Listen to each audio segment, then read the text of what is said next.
is like you said, if they just see one parent complaining, thinking, okay, what's wrong with this parent? He's obviously, or she's obviously out their rocker.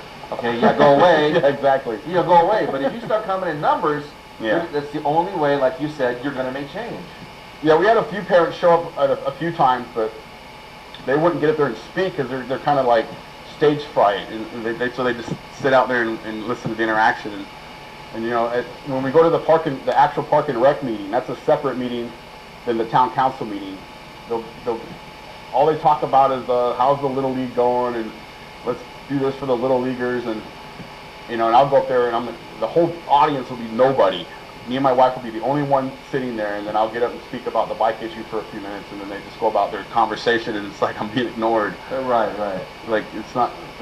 You know, one time the town of Apple Valley had an issue with the horses.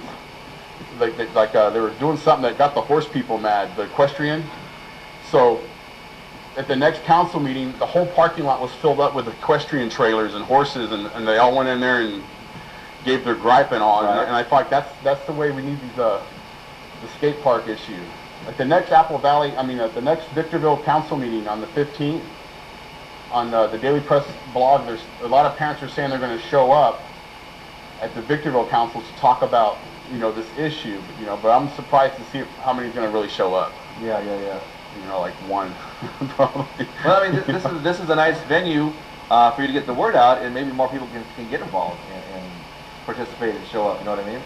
Yeah, I also worked with Heidi Lemon out of Santa Monica. She runs an organization called SPA USA, which stands for Skate Parks of America. And I had her come up 4 years ago when this first started out, and she spoke to the town, and she can get grants to build big skate parks because she has a lot of connections. And she told me to call myself the Apple Valley chapter of SPA USA. So and I told the town that she can get these grants to build a skate park if the town could commit to some land. But I tell them that, and they don't really like when it gets after everyone does their public comments, they'll go back and have councilman comments, and they'll comment on what people had to say. And then when it comes to this bike issue, at first they would kind of interact with me back and forth, but now they just comment on people's issues with their trash not getting dumped right, or and they just kind of overlook what I had to say. So I feel like I'm getting more ignored.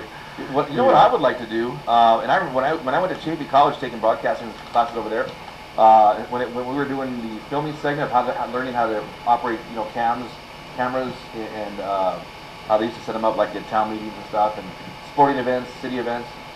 We recorded quite a few council meetings.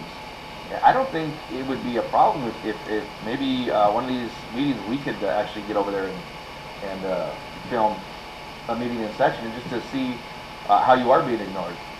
Yeah, I see Jasmine's lady's comment here about parents suing the pants off the city. Back in the 70s when I rode skate parks, the skate park would actually give us a... Actually, we're going to be right back with Captain Tracy in just a few. Going to commercial.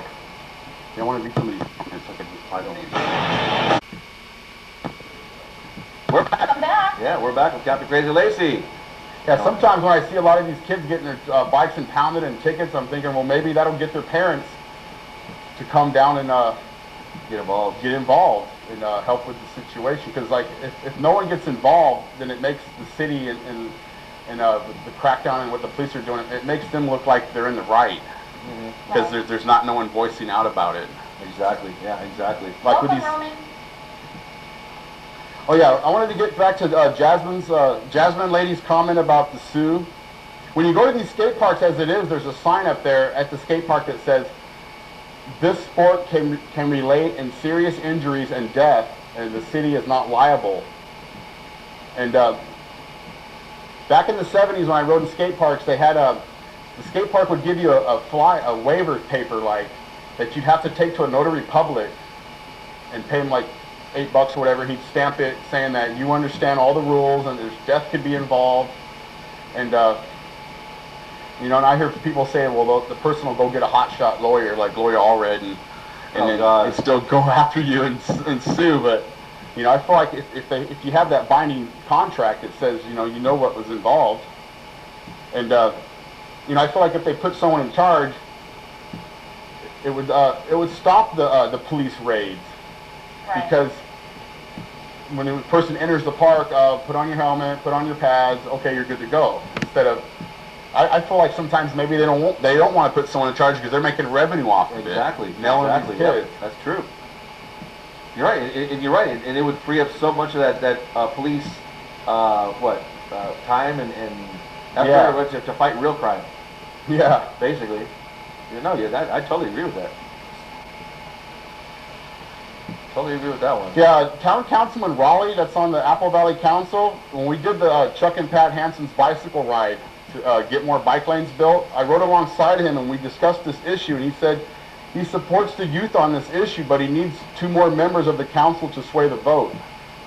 Because there's 5 council members and they do a voting thing at the meetings to see, and then they 3-2 vote, the 3 wins and all, and that's what we need there. And I keep bringing this up on our daily press blog, that cities and towns need to provide a safe, challenging and fun environment for the youth if they expect to compete with drug dealers. Right. I know on the website I hear a lot of people go, well, the kids could go to the movies, or they could do this sport or that sport, but this is the sport they're into, and they just want to be accepted as the sportsmen they are for their own sport. Right. I was at the Apple Valley concert last night where the Fat Cat swingers were singing. And in the back of that park, there's this big, huge area that's covered in grass that I'm sure the taxpayers are paying to water that grass. And they could commit a piece of that land to a skate park, and then that would eliminate a lot of water. They'd have to use the water, all that grass. Right. It's just a big, huge area of grass. Exactly. And there's like one person walking their dog on it, when there'd be like 100 kids there daily making use of it. Exactly. Homeboy 760 wants to know if we need to buy the members. Yeah, can you say grease the politicians? Yeah. Unbelievable. Yeah, they're making these, whenever a big building contractor builds a bunch of homes in Apple Valley, they're making them put in an equestrian trail, so it keeps like that horse lifestyle that Roy and Dale created up here. And they're putting some bike lanes in, And then when we first started getting these tickets, my wife wrote a big letter to the town how it's not cool. And the town manager, Bruce Williams, they had at the time, sent her back an email that says, well, Apple Valley has over 400 miles of road that the kids can ride on, but riding a bicycle down the street is different than riding like this type of stuff. They want to ride on this, and if they can't find this type of stuff to ride on, they're going to go to the schools and the churches, and the civic centers. Like, you can look at tons of YouTube videos where it shows kids going to schools after they close, and there's like a little railing with the stairs, and they'll be popping up on it, and that's where the cops lay in waiting. Yeah, waiting to bust them. Jasmine lady, what you saying? Buy the council members? Well, I mean, who was that you rode with? Was it the Councilman Rick Raleigh? Well, when he told you that, to me, that sounded like he was kind of passing the buck on that one. Yeah, when he was the mayor, like at the last term, when he was the mayor, he was really trying to get some change there for us. But then when they turned it back over to the town manager, he goes, well, we did some research and the insurance doesn't want to cover it. Their insurance is a JPIA insurance, and Heidi Lemon with the Spa USA organization, she says JPIA is the one that will cover bicycles in the parks. So she feels like they're just stalling out on that too. Right. I feel like they're wanting to treat us like rebelliously, like I'll show them, I'll never let those bikes in, when it's probably a simple solution to let them in there. Right. Yeah, Jess, I always said buy the members, and I asked you, what do you mean by? Well, as far as buying their votes to what, because you were saying with the one council said you need three out of the 5 to overturn something. Is that what it was? Majority? Yeah. That's what they were referring to, Jasmine lady.